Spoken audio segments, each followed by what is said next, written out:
우리에게 주신 하나님의 말씀은 출애굽기 11장 6절부터 7절의 말씀입니다. 출애굽기 11장 6절에서 7절 말씀을 우리 다 같이 합독하도록 하겠습니다. 애굽 온 땅에 전무후무한 큰 부르짖음이 있으리라.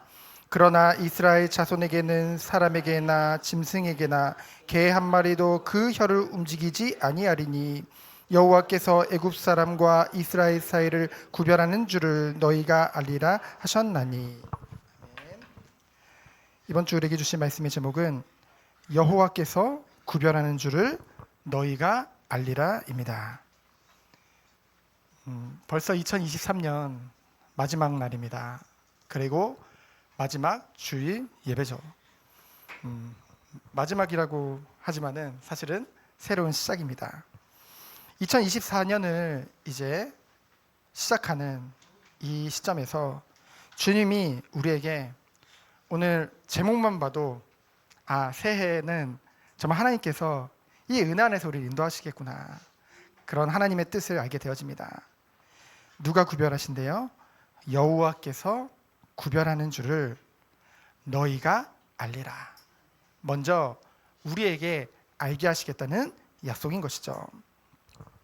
오늘 출애굽기 11장을 보면은 이제 하나님이 마지막 재앙을 앞두고 이제 바로에게 하나님의 그 뜻을 전달하고 계신데요. 이제 우리가 11장을 보면은 하나님은 노하기를 더디하시는 분이잖아요. 인내의 하나님이시잖아요. 근데요, 그 인내가 이제는 끝난 것을 우리가 보게 되어집니다. 바로에게 회개할 수 있도록 많은 기회를 주셨죠. 모세를 통해서 경고의 경고도 주시고요. 또한 9번째 재앙을 9번이나 재앙을 내리셨죠. 하지만 바로는 그 마음을 계속 완악하게 먹게 되어졌습니다. 이제는 마지막 재앙을 내릴 것을 말씀하고 계신데요. 제일 무거운 것이죠. 그래서 오늘 본문을 쭉 보면은 이스라엘 백성을 가도록 허락하는 그 정도가 아니라 그들을 쫓아내게 될 것을 말씀하고 있습니다. 우리는 오늘 본문 말씀을 통해서 무엇을 깨달을 수 있나요? 하나님을 대항해서 싸우는 것은요, 정말 어리석은 거잖아요. 잠언 19장 21절에 보면은 사람의 마음에는 많은 계획이 있어도 오직 여호와의 뜻만이 온전히 서리라, 완전히 서리라고 말씀하고 있죠. 우리가 새해를 시작하면서 많은 계획을 가지고 있겠지만은 오직 우리의 모든 삶 가운데 하나님의 뜻만이 완전히 설 줄 믿습니다. 그리고 또한 무엇입니까? 이사야 14장 27절에 보면은 만군의 여호와께서 경영하셨은즉 누가 능히 그것을 패하며 그의 손을 펴셨은즉 누가 능히 그것을 돌이키라 라고 말씀하셨죠.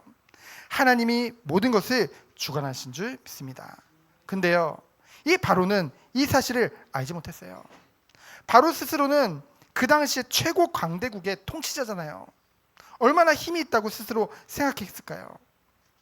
하지만 하나님께서는 다니엘 4장 37절 말씀과 같이 교만하게 행하는 자를 그가 능히 낮추심이니라. 이 말씀과 같이 오늘 10번째 재앙을 통해서 하나님께서는 이 교만한 이 바로를 완전히 낮추시는 것을 우리는 보게 되어지죠. 우리가 출애굽기 5장에 보면은 처음에 이제 모세가 바로 앞에 섰을 때 바로가 뭐라고 했나요? 여호와가 누구이게 내가 그 말을 듣냐? 나는 여호와 모른다. 그러니까 나는 이스라엘을 보낼 수 없다라고 말을 했었죠. 얼마나 교만하니까.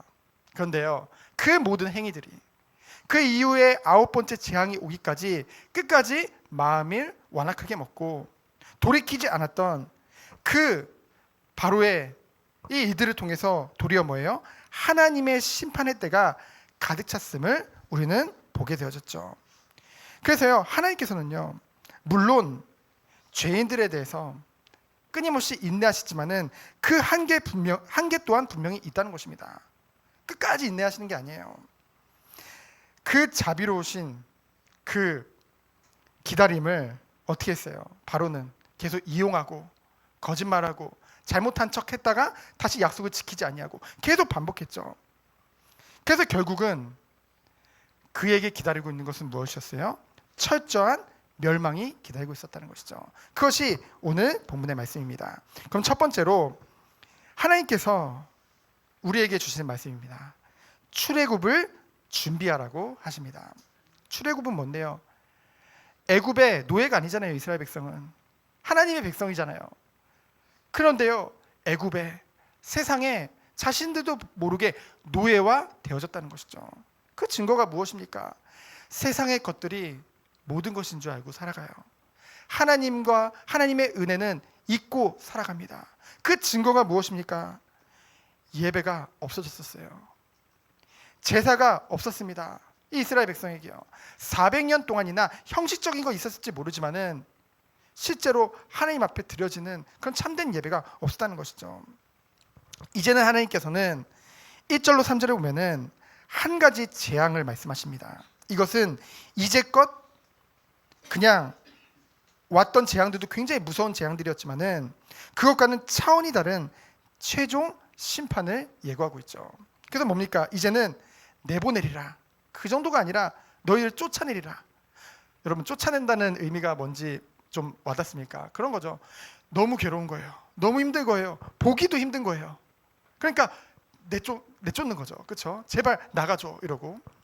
그렇게 하나님이 만드시겠다는 거예요. 2절에 보면은 또 뭐라고 했습니까?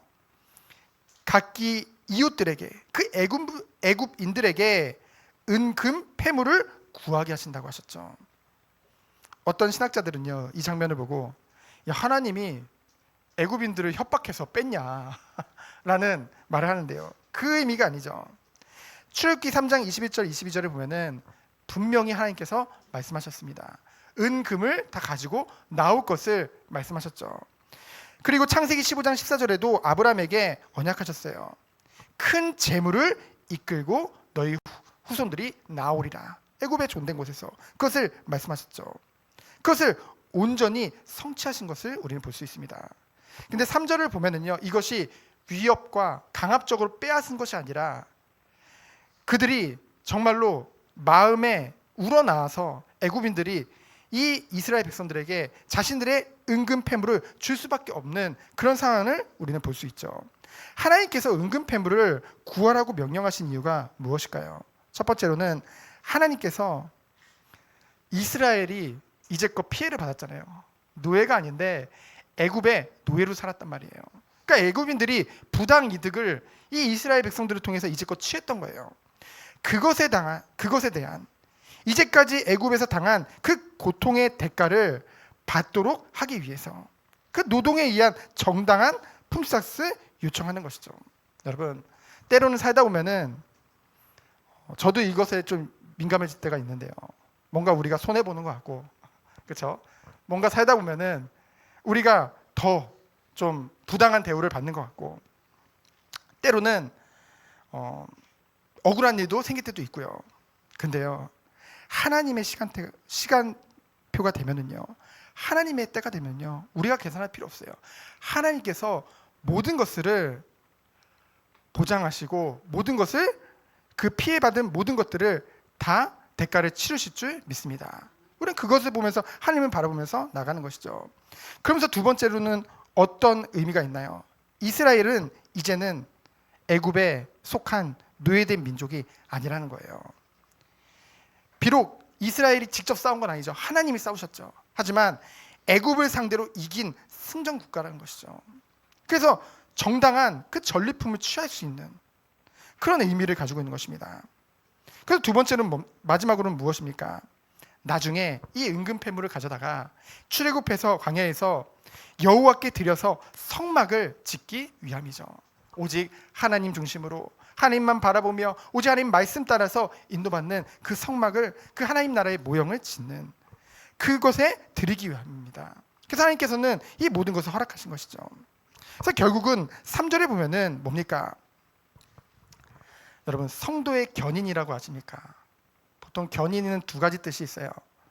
견디고 인내하다는 뜻이 있고, 우리가 흔히 아는 하나님이 구원을 향해 이끌으신다는 그 뜻도 있죠.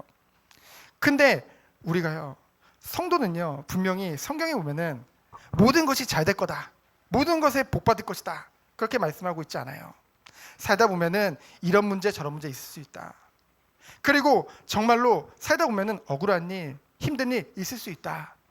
그러나 상관없다. 그 모든 것을 견디고 인내할 수 있는 힘을 우리에게 허락하시고, 막연하게 우리가 무조건 견디고 인내하는 것이 아니라 우리에게 분명한 하늘 나라의 그 영원한 나라가 보장되어져 있기 때문에, 그리고 영원한 영생이 보장되어져 있기 때문에, 그것을 바라보면서 하나님이 우리의 모든 것을 다 협력하여 선을 이룰 것을 믿기 때문에 견디고 인내할 수 있는 것이죠. 결국은요, 무엇입니까? 이스라엘 백성에게 분명히 힘든 일이 너무나도 많았어요. 그러나 하나님의 때가 되니까요, 결국은 하나님이 완전하게, 우리가 하는 것보다 하나님의 때가 되니까 하나님이 결국은 완전히 승리하게 하시고요, 그 모든 것을 통해서 하나님께 영광 받으심이 3절에 나와 있죠. 그래서 뭐라고 했습니까? 그 백성으로 애굽 사람의 은혜를 받게 하셨고, 은혜란 말은 뭡니까? 상대방에게 몸을 굽혀서 호의를 보이는 거예요. 그런 상태를 말합니다. 그 애굽인들이 이제껏 이스라엘 백성들을 무시하고 적대시했었거든요. 근데 이제는 그렇게 하지 않는다는 거예요. 매우 친근하게 대접하는 그런 관계가 되어진 것이죠. 왜 그럴까요? 애굽인들이 본 거예요. 그 9가지 재앙을 통해서 본 것입니다. 여호와 하나님은 능력의 하나님이신데요, 그 하나님이 그 이스라엘 백성의 절대적인 후원자인 거예요. 누가 봐도 그들의 보호자이신 거예요. 그것을 확실하게 보았기 때문에. 그렇잖아요, 여러분. 뭔가 능력 있는 사람 있으면 그 사람하고 친해지고 싶어 하잖아요. 그렇죠? 그런 의미죠. 그래서요, 우리도 이런 축복 속에 들어가기 원합니다. 비록 세상으로부터 때로는 고통과 핍박의 때가 올 수도 있습니다.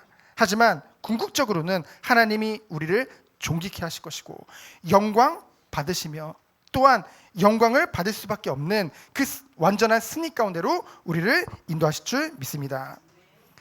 그래서 고린도후서 4장 16절로 18절 말씀을 제가 읽어드리도록 하겠습니다.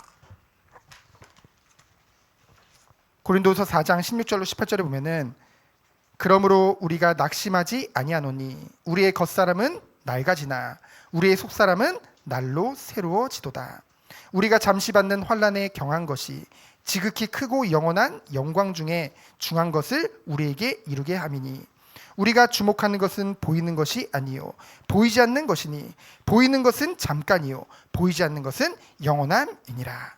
하나님이 우리에게 영생을 보장하신 줄 믿습니다. 그러면서 뭐라고 했습니까? 그 모세는 그 모든 신하들로부터 위대해 보이게 한다고 하셨어요. 출애굽기 7장 1절에 보면은 바로에게 신과 같이 될 것이다, 모세에게 말씀하셨잖아요. 그 말씀의 성취죠. 오직 하나님만을 영화롭게 하고 하나님께만 정말로 그 겸손한 마음으로 오직 하나님께만 영광 돌렸던 그 모세를요, 하나님께서 영화롭게 하시는 그 장면을 우리는 보게 되어집니다. 여러분, 우리가 살아가면서 오직 누구만을 바라봐야 되겠습니까? 오직 하나님만 바라봐야 될 줄 믿습니다. 왜 그럴까요? 우리가 지난 주간 성탄 주간이었잖아요. 그 하늘 모든 존귀와 영광을 받으실 그 하나님, 성자 예수님이 왜 이 땅에 낮고 낮은 인간의 모습으로 오셨나요? 우리를 구원하시기 위해서. 왜요? 사랑하시기 때문에. 에베소 2장 3절로 6절의 말씀과 같이 창세전의 영세전부터 우리를 택하시고 사랑하셨기 때문에, 그 큰 사랑으로 인하여서 이 땅에 오셔서 나를 위해서 십자가에서 죽으심으로 그 피로 말미암아 우리가 의롭게 된 거잖아요. 그 예수님과 연합된 자로, 거룩한 자로, 성도로 우리를 부르신 거잖아요. 우리들은 오직 누구만 바라보고 누구께만 영광 돌려야 되겠습니까? 나를 구원하시고 나를 인도하시고 지금도 함께 하시는 오직 하나님께만 영광 돌리는 우리의 중심, 우리의 삶 되어지기를 예수 그리스도로 축원드립니다. 그래서 두 번째로 무엇입니까? 마지막 재앙인데요. 10번째 재앙입니다.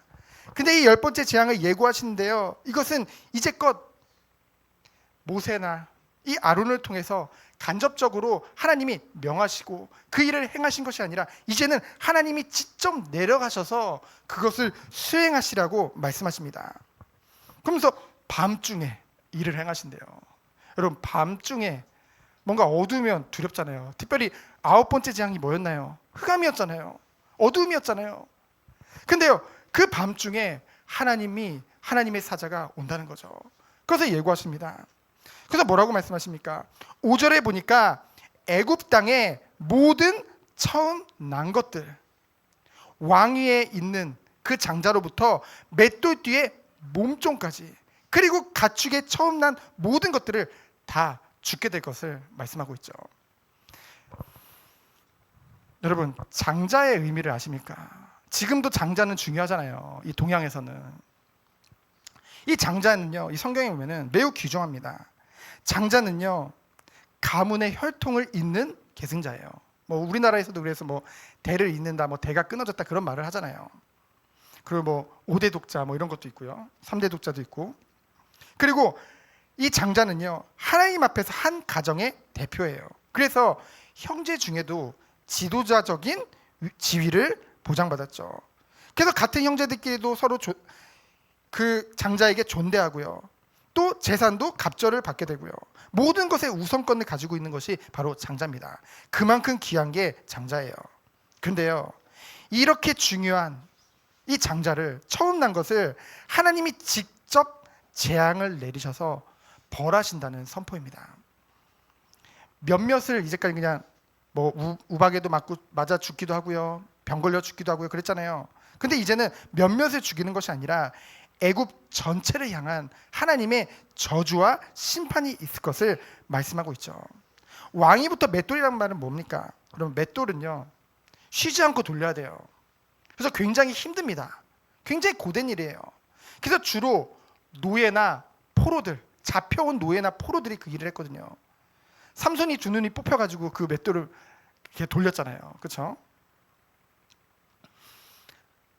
이 말은 무엇입니까? 가장 낮은 신분부터 그 왕위에 있는 장남이란 얘기는 아주 고귀한 신분까지, 그리고 모든 가축들이란 말은 이 사람들이 이제 애굽인들이 집에서 뭐 고양이도 키우고 뭐 뱀도 키우고 막 이랬거든요. 그래서 뭐 애완으로요. 그리고 종교적으로도 하나의 신으로 거룩하게 모셨단 말이에요. 근데 그들이 다 죽게 된다는 거예요. 하나님께서 빈부 귀천을 막론하고 애굽인의 종교상으로 의지했던 것 다 무너뜨리고요. 그리고 하나님이 아니고 신뢰하는 모든 것들, 그리고 재산상으로도 아꼈던 모든 것들, 그리고 기호상으로도 소중히 여기는 모든 것들 단번에 하나님께서 심판하시겠다는 하나님의 예고입니다. 그래서 여러분, 출애굽이라는 것은요, 하나님의 심판을 위한 출애굽, 피 바르는 날 출애굽한다는 것은 이 모든 것에서 단번에 해방되는 것인 줄 믿습니다. 우리도 알게 모르게 하나님보다 의지하는 거 있어요. 우리도 모르게 하나님보다 더 아끼는 거 있단 말이에요. 우리도 모르게 끊지 못하는 기호상의 모든 것들이 있습니다. 그 모든 것에 대해서 심판을 선포하시고 완전히 해방받는 것, 그것을 말씀하고 있는 것이죠. 그래서 6절에 중요한 말씀이 나옵니다. 뭐라고 합니까? 애굽 온 땅에 전무후무한 큰 부르짖음이 있으리라. 애굽인들은요, 상을 당하면요, 가슴을 막 치면서요, 앞뒤로 막 몸을 뒤로 젖혔다 하면서 통곡을 했어요. 울부짖었단 말이에요. 그것을 표현하고 있는 것이죠. 전무후무하단 말이에요. 전에도 없었고 후에도 없는 그런 어마어마한 그런 울부짖음이 애굽 온 땅에 가득할 것을 말씀하고 있습니다. 이것은 하나님이 애굽 전역을 심판하시겠다는 하나님의 예고죠. 그런데 중요한 건 무엇입니까? 세 번째로 보면은, 그러나 이스라엘 자손에게는 그 일이 안 벌어집니다. 여러분, 현재 우리는 세상을 살고 있죠. 우리는 성도로 부르심을 받았고 하나님이 구별하셨음에도 불구하고 세상 가운데 성도와 그리고 구원받지 못한 불신자들이나 자연인이라고 표현을 하죠. 그 불신자들이 뒤섞여서 함께 살아가고 있습니다. 근데 눈으로 볼 때는 뒤섞여서 살아가고 있는 것 같지만은 하나님께서는 분명히 이미 구별하셨고 분명히 마지막 때에 최후 심판의 날에는 완전히 구별할 것을 말씀하고 있습니다. 그래서요, 중요한 거는요, 마지막 때뿐만이 아니라 지금도 하나님이 나라의 축복을 우리가 누리고 있다는 거죠. 하나님 나라는 무엇입니까? 하나님이 통치하시는 거예요. 하나님이 주권을 가지고 주인된 나라입니다. 하나님의 보호하심을 받는 것이죠. 그리고 그 나라는 그 왕의 뜻을 이루는 것이 목적이잖아요. 물론 지금의 국가는 국민을 위한 거라고 하지만은 그 당시에는요. 그래서 여기서 의미하는 것은 뭡니까? 주의 뜻을 이루는 삶이라는 거죠. 하나님 나라의 백성이라는 것은 결국은 이런 모든 은혜 안에서 우리를 구별하신 것입니다. 그래서 7절을 보면은 너무나도 저는 이 7절 말씀을 보니까 되게 은혜가 되더라고요. 그러나 이스라엘 자손에게는 사람에게나 짐승에게나 개 한 마리도 그 혀를 움직이지 아니하리니. 짐승의 대표로 개를 말했는데요. 여러분 개 키워보신 분 아시겠지만은 개들은 모든 동물들 중에서 좀 예민한 편입니다. 후각도 예민하고요, 귀도 예민해요. 그래서 제가 이거 어린이부 시간에 좀 흉내했던 애들이 웃던데 개들은요 가만히 있다가 밖에서 인기척이 들면 버뜩 일어나요. 그래서 이래요. 그랬다가 움직이는 게 확실해요. 낯선 사람이에요. 그러면 막 짖기 시작합니다. 그러면 온 동네 개들이 다 같이 짖기 시작을 하죠. 시골에서는요. 그 개들도요, 그 예민한 개들도 혀를 놀리지 않게 하겠다. 그 말은 뭡니까? 지금 애굽 온 땅은 울부짖음으로 가득해요. 그러나 하나님의 임재하시고 하나님의 백성이 살고 있는 그 이스라엘, 그 백성들에게는 개조차도 혀를 놀리지 않는, 그만큼 평온하고 조용하고 그 하나님이 주시는 참된 은혜가 있게 하시겠다는 것이죠. 이건 무엇입니까? 완전히 구별하시겠다는 거예요. 지금 세상이 마지막 때를 살고 있습니다. 전쟁의 소리도 들리고요, 여러 가지 재앙의 소리도 들리고요, 여러 가지 이들이 있겠지만은 우리가 염려하거나 두려워할 필요가 없는 이유는 무엇입니까? 하나님께서는 주의 백성들을 철저하게 보호하시는 줄 믿습니다. 우리는 그걸 믿고 나가는 거예요. 왜요? 그리스도 안에서 완전히 구별하셨기 때문에. 그것이 바로 성도의 축복이죠. 그래서 8절에 보니까 뭐라고 했습니까? 모든 신하들이, 왕의 모든 신하가 내려와서 내게 절하며, 막 굽실거리며 이제 비굴하게 절을 하는 거죠. 이는 모세를 높이시고 그를 사용하신 하나님께 한없는 영광을 돌리는 것이죠. 여러분, 근데 중요한 게 있어요. 모세하면은 온유함의 이제 대표거든요. 보통 모세하면 온유하다는 표현을 씁니다. 성경에도 그렇게 기록되어 있죠. 근데 그 온유함을 가진 그 모세가 심히 노하게 되어집니다. 의분을 터뜨리죠. 그 이유가 무엇입니까? 9번이나 되풀이 됐잖아요. 뭐가요? 바로의 변덕과 배반이요. 조금 잘못했다고 했다가 또 조금 나아지니까 금방 또 돌아가고요. 보내준다고 했다가 다시 약속 안 지키고요. 계속 되풀이하죠. 그리고 10장 28절에 보면은 그 모세의 목숨까지도 위협한다니까요. 너 다음에 나 만나면 너 죽을 거야. 너 다음에 나랑 만나면 진짜 죽어 라고 말을 했잖아요. 완악한 그 바로 왕에게 그렇게 온유한 모세가 그 화를 냈다는 것은, 대노했다는 것은 무엇을 의미하니까? 하나님의 은혜의 시대가 끝나고 하나님의 형벌이 그에게 임할 것을 말씀하고 있는 거예요. 여러분, 하나님의 사람도요 화낼 수 있습니다. 너무 막 화내려고 막 화 안 내려고 막 꾹꾹 누르고, 물론 그렇죠. 온유해야죠. 하지만은 정말로 하나님의 그 십자가의 그 은혜와 그 사랑과 그것이 땅에 떨어질 때는 우리에게 당연히 의분이 일어날 수밖에 없는 것이죠. 그래서 9절에 뭡니까? 바로가 완악하죠. 불순종합니다. 하나님의 심판이 이제 마지막으로 임할 건데요, 여전히 완악합니다. 그러면은 하나님께서 이러한 모든 상황 속에서도 그토록 많은 하나님의 표적과 기사를 행하신 이유가 무엇입니까? 첫 번째로는 먼저 누구보다 이스라엘 백성들에게 있어요. 여러분, 그래서요 우리 성도님들은 뭐 뉴스나 그런 소식을 들었을 때 내일 아니니까가 아니라 그런 것을 통해서 하나님의 계획과 하나님의 뜻을 알아야 돼요. 분별해야 돼요. 하나님은 항상 모든 일을 행함에 있어서 그 초점이 누구에게 있어요? 하나님에게 있고 하나님의 뜻을 이루는 데 있고 그 백성들에게 있다는 것이죠. 먼저 이스라엘 백성에게 400년 동안이나 침체되어 있었잖아요. 영적인 암흑기였습니다.